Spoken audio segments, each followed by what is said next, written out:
పూర్తి వివరాలు చూసే ముందు మా ఛానల్ ని సబ్స్క్రైబ్ చేయడం మర్చిపోకండి. శ్రీ గురుభ్యో నమః. శ్రీ మహాసరస్వత్యై నమః.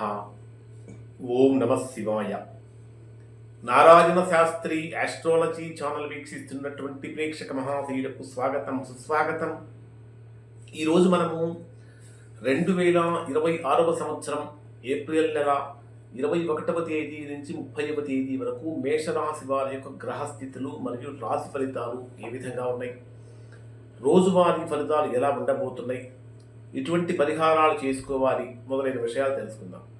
ప్రధానంగా మేషరాశి వారికి రాశ్యాధిపతి అయినటువంటి కుజుడు రాశికి 12వ స్థానం అయినటువంటి వ్యయస్థానం అయినటువంటి మీనరాశిలో సంచరిస్తున్నాడు. బుధ శని గ్రహాలు కూడా 12వ స్థానంలోనే సంచరిస్తున్నాయి.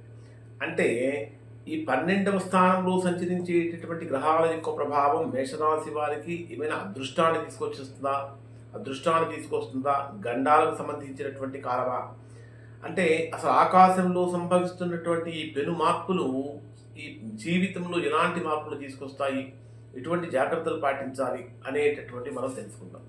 ప్రధానంగా కనుక మనం పరిశీలించినట్లయితే ఈ ప్రతిరోజులు కూడా గ్రహ గతులను కనుక మనం పరిశీలిస్తే అత్యంత శక్తివంతంగా ఉన్నాయి మేషరాశి వారికి. ముఖ్యంగా మేషరాశికి రాశ్యాధిపతి అయినటువంటి కుజుడు రాశికి 12వ స్థానంలో ఏ స్థానంలో సంచరించేటప్పుడు ఎమోషన్స్ ఇన్బ్యాలెన్స్ కాకుండా చూసుకోవాలి.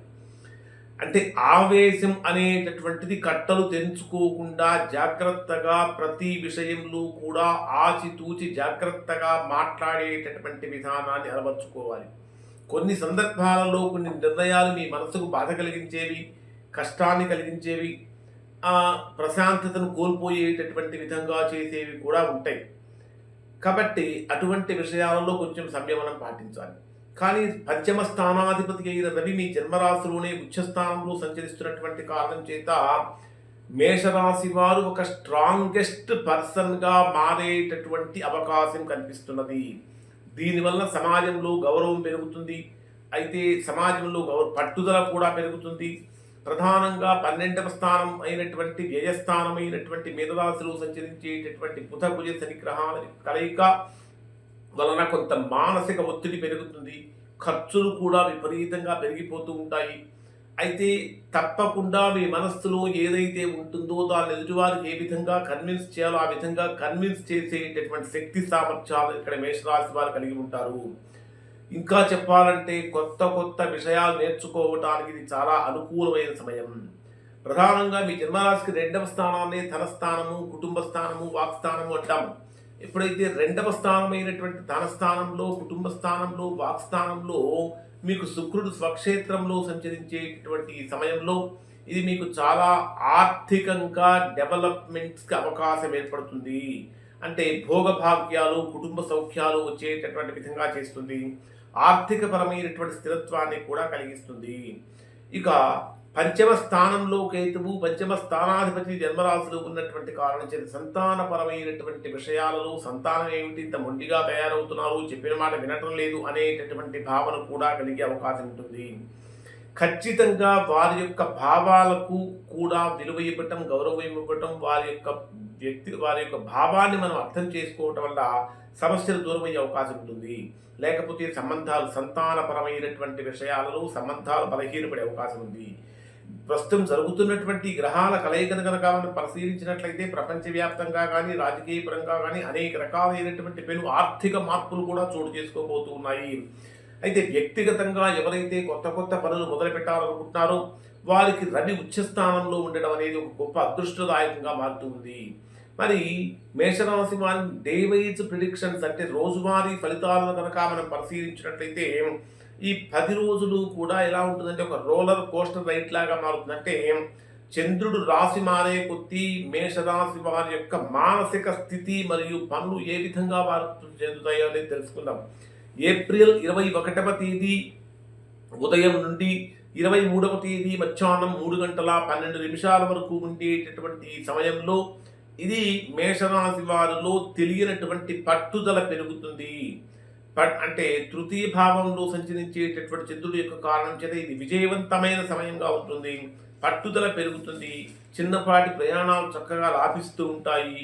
ఇంకా చెప్పాలంటే సోదరులతోటి చక్కగా సంపూర్ణమైన సహాయ సహకారాలు అందుతూ ఉంటాయి. ఎలాంటి పనైనా సరే ధైర్యంగా చక్కగా చేయగలిగినటువంటి శక్తి సామర్థ్యాలను ఇక్కడ మేషరాశి వారు పొందుతారు. మానసిక స్థితి ఏ విధంగా ఉంటుందంటే చాలా ఉత్సాహంగా ఉంటారు. కొత్త కొత్త నిర్ణయాలు తీసుకోవడానికి ఇది చాలా అనుకూలమైనటువంటి సమయం అని చెప్పవచ్చు.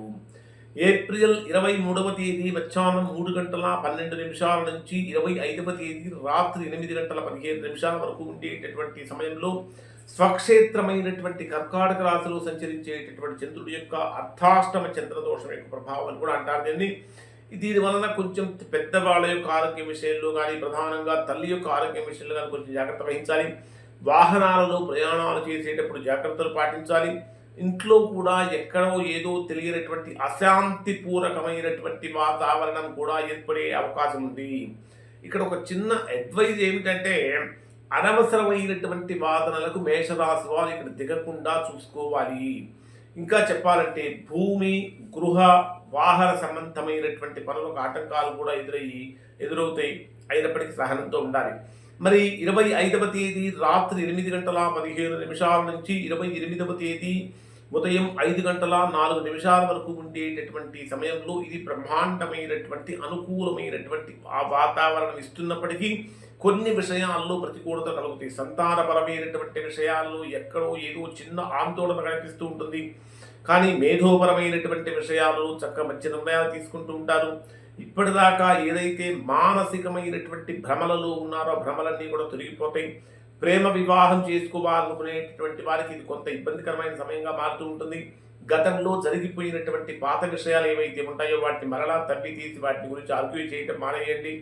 ముఖ్యంగా చెప్పాలంటే 28వ తేదీ ఉదయం 5 గంటల నుంచి 30వ తేదీ మధ్యాహ్నం వరకు ఉండేటటువంటి సమయంలో ఇది మీకు ఒక అద్భుతమైన సమయంగానే మారుతుంది. శత్రువులపై విజయం ఉంటుంది. కోర్టు కేసులు లాంటివి ఏమైనా ఉంటే వాటిలో అనుకూలతలు కలుగుతూ ఉంటాయి. ఆఫీస్లో మీ పనితీరుకు ప్రశంసలు కలుగుతూ ఉంటాయి. ఉద్యోగపరంగా కొంచెం డెవలప్మెంట్స్కి అనుకూలంగా మారుతూ ఉంటుంది. 30వ తేదీ మధ్యాహ్నం నుంచి 30వ తేదీ సాయంత్రం వరకు కనుక తీసుకుంటే భాగస్వామ్య వ్యాపారాలు చాలా చాలా అనుకూలంగా లాభదాయకంగా మారుతూ ఉంటాయి. జీవిత భాగస్వామితో గడిపే సమయం కూడా ఆహ్లాదకరంగా మారుతూ ఉంటుంది. అనేక రకాలైనటువంటి అనుకూలతలు, ఆనందాలు పెరిగిపోతూ ఉంటాయి. ఖచ్చితంగా మేషరాశి వారు సూర్యారాధన చేయటం చాలా మంచిది. దానితో పాటు శివారాధన చేయటం, మీనరాశులు సంచరించేటటువంటి కుజ శని గ్రహాల కలయిక ఒత్తిడి తగ్గడానికి సోమవారం రోజున శివుడికి అభిషేకం చేయడం కూడా చాలా మంచిది. దుర్గాదేవి స్తోత్ర పారాయణం కూడా చాలా మంచిది. ఈ 10 రోజులు కనుక తీసుకుంటే మేషరాశి వారికి మిశ్రమమైన ఫలితాలు ఉన్నప్పటికీ తిరుగులేనటువంటి శక్తిగా ఎదిగేటటువంటి అవకాశం కనిపిస్తున్నది. ఇప్పుడు చెప్పినటువంటి గోచార ఫలితాలు దాదాపుగా మేషరాశిలో అందరికీ 90% మందికి 90% ఫలితాలు వర్తిస్తాయి. ఎవరికైతే వర్తించడం లేదో, ఇంకా ఎవరైతే తీవ్రమైనటువంటి ప్రతికూలతలు పొందుతున్నారో అటువంటి వారు ఒక్కసారి మీరు మీ యొక్క వ్యక్తిగత జాతకాన్ని విశ్లేషణ చేయించుకొని దోషం ఎక్కడుందో తెలుసుకొని దోష నివారణ కనుక చేయించుకుంటే చక్కగా సత్ఫలితాన్ని పొందుతారు. శుభం.